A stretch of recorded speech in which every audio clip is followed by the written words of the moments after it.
The key aim of Career Curation Program is to nurture thoughtful young leaders for 21st century workplaces. Young leaders who are capable of addressing local and global challenges to create a better and sustainable society.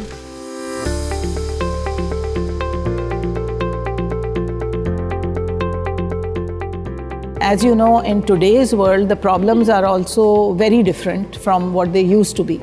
So they require a different level of resolution.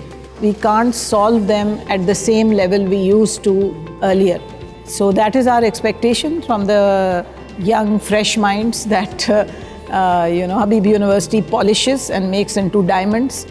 Through Habib's University's first of its kind Career Curation Program, we aim to prepare students for their future destinations through its carefully designed experiences in collaboration with the industry, ensuring their smooth transition into a highly competitive and dynamic industry.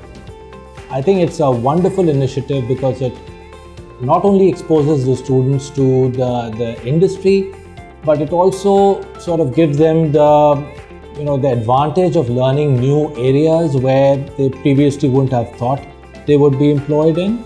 Also involves us, the professionals, in identifying the talent that we would potentially want to hire.